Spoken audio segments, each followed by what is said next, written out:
Hola, buenos días a toda la comunidad de la Biblioteca Pública y Parque Cultural de Borarango. Mi nombre es María Isabel Villada, promotora de la biblioteca, y hoy les doy una gran bienvenida a esta franja denominada Diálogo de Saberes, un espacio diseñado en el mes de abril para conocer enfoques, concepciones y experiencias en torno a la promoción de los derechos de los niños y de las niñas. Cabe recordar que este mes es un mes donde se conmemora la lucha de este grupo etario y por eso traemos diferentes expertos y expertas para que nos compartan su saber en torno a ello. Vamos a recordar cómo la niñez como grupo etario también tiene que ver con la salud, la educación, las familias y la gestación. El día de hoy tenemos a una experta, su nombre es Mónica Berrío Vélez, ella es mamá, ilustradora y antropóloga. Desde su saber hace una maestría en antropología y está centrada en los caminos de la llegada, todo ese momento hermoso y bello que tienen las mujeres antes de parir y durante el parto. Entonces hoy la vamos a tener con su trabajo, con algunas de sus experiencias personales y cómo ha vivido la ruralidad algunas mujeres con el tema del parto. Espero que lo disfruten, que se permitan muchas reflexiones y que discutamos respecto a esto. Bienvenidos y bienvenidas. Muchísimas gracias por la invitación, Isa, a ti, a tu equipo de trabajo y a todas las personas que nos están acompañando en este momento. Bueno, ¿qué es parto humanizado? El parto humanizado puede entenderse desde dos acepciones. Primero, como un movimiento transnacional, feminista, que lleva décadas luchando por los derechos sexuales y reproductivos de las mujeres en los ámbitos puntuales de la gestación, el parto y el posparto. Y segundo, puede entenderse como unas recomendaciones que este movimiento ha construido junto a la OMS y que ahora son como una carta de trabajo que se lleva a los diferentes gobiernos para que implementen en sus sistemas de salud en atención a las mujeres que gestan y paren. Ahora bien, el parto humanizado, ya sea como estas recomendaciones que da la OMS o como el movimiento transnacional, tiene algo central y es que vela o pretende velar por el bienestar y los derechos de las mujeres en los procesos de la gestación, el parto y el posparto. Aquí entra un punto a revisar y es, bueno, ¿qué es bienestar en el parto? Porque lo que puede estar bien para una mujer en Chocó, por ejemplo, puede que no lo esté para una mujer en Jardín, o una mujer en Envigado, o una mujer en Medellín. Los conceptos de bienestar varían de un lugar a otro. Esto se une además con que el parto, el embarazo y la dieta son eventos bioculturales. Eso quiere decir que aunque son eventos biológicos que pasan por el cuerpo de la mujer, eventos naturales al cuerpo femenino, las lecturas o las percepciones que se dan en torno a ellos varían de un grupo humano a otro. Por eso es común, por ejemplo, que en Chocó las mujeres o muchas mujeres decidan asistir a parteras o a la partería al momento de tener a sus bebés, mientras que en Medellín muchas mujeres prefieren ir a grandes hospitales de la ciudad, porque lo que está bien para una mujer en Chocó puede que no lo esté para una mujer en Medellín. Entonces, para hablar de parto humanizado, antes que nada es importante, es central tener en cuenta los contextos de la mujer que pare, de la mujer que gesta y de la mujer que está en dieta, de ella y de su grupo social, porque cuando una mujer gesta, pare o está en dieta, no es solo ella, también es su grupo de apoyo, también es su esposo o su mamá o su comunidad. Cuando un niño nace, todos, absolutamente todos tenemos que ver con eso. Partiendo de allí, en mi investigación, y eso también yo creo que es a nivel Antioquia, puede decirse, yo me encontré que aunque estamos en cierta época de la historia, con ciertos excesos tecnológicos, con un discurso sobre la modernidad muy consolidado, me encontré que las mujeres antioqueñas seguimos usando o seguimos en un uso amplio de elementos vegetales, de elementos espirituales, tradicionales y de elementos minerales. Por ejemplo, es súper común en las mujeres de Jardín, que fue donde yo hice mi campo, ya fueran mujeres campesinas, mujeres indígenas o mujeres del casco urbano, que cuando iban a parir usaban plantas, usaban bebidas, prendían velas a ciertos santos, y eso es bonito, porque uno se da cuenta que, bueno, estas mujeres tienen unas nociones de bienestar ligadas a lo que ellas creen, a su religión,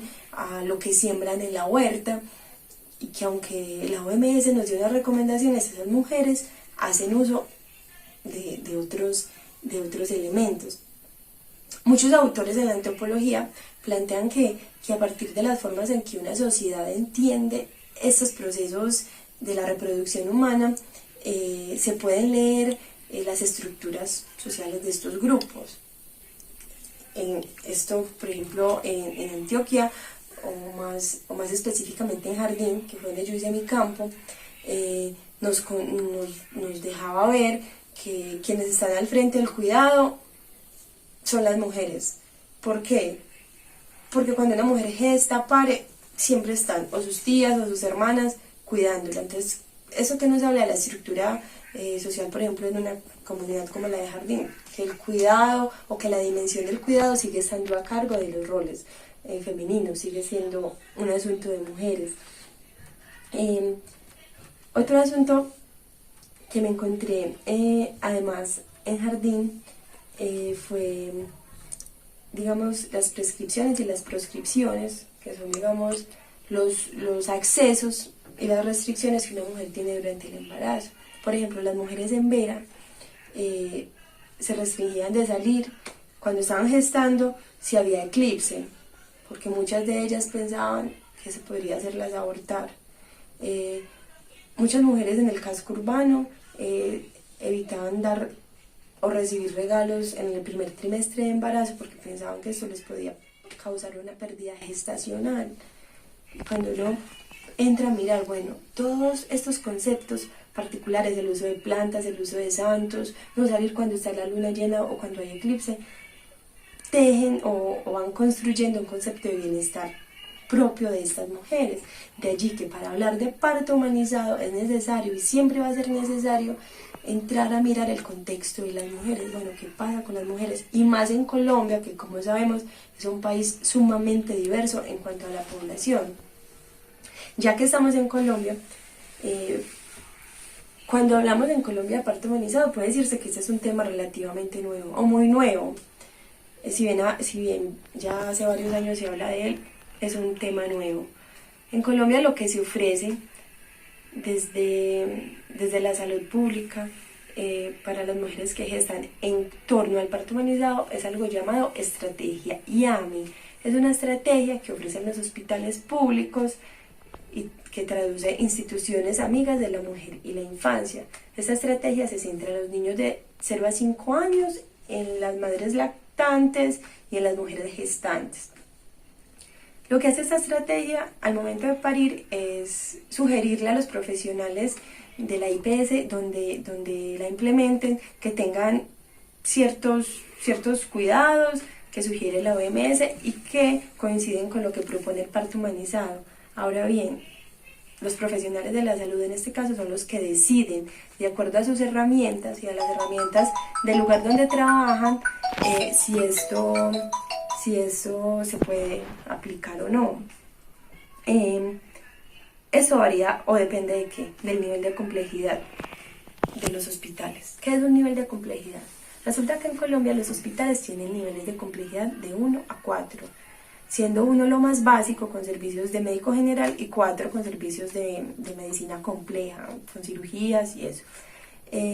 Cuando una mujer decide, como es el caso de las mujeres de Jardín, que sus hijos van a nacer en un hospital de primer nivel de complejidad, debe tener en cuenta que allí, por ejemplo, no se pueden hacer cesáreas, que no se puede poner anestesia en caso de que ella quiera anestesia. Entonces es algo como a tener presente cuando una mujer decide en qué hospital va a nacer su hijo, si decide que va a ser un parto en hospital, porque muchas mujeres, como ya hemos mencionado, deciden que sus hijos van a nacer con partera o que van a nacer en casa.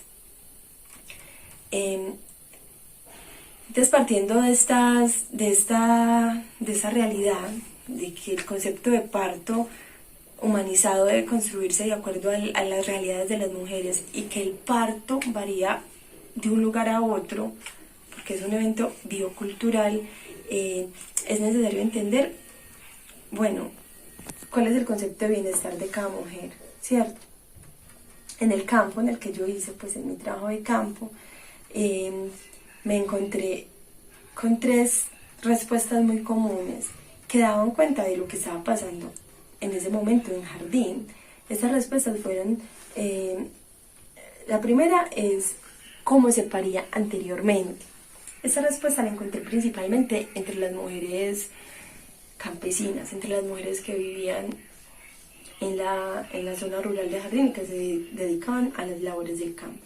Cómo se paría anteriormente era, no, es que mi mamá hace 50 años me tuvo a mí en la casa acompañada de mis tías, de mis abuelas, y porque eran mujeres más fuertes, las mujeres de antes eran más fuertes. Y eso fue muy bello, porque cuando yo hablaba, eso eran ellas hablando de su pasado. Y fue bello porque hablando en el presente, cuando yo les preguntaba a ellas, bueno, ¿y qué está bien para ustedes? Para mí es no, seguir con mis labores cotidianas. Y sus labores cotidianas realmente requerían un trabajo físico fuerte, porque aunque están en embarazo, seguían cogiendo café, seguían despachando a los peones de las fincas, despachando a los hijos, arreando el ganado.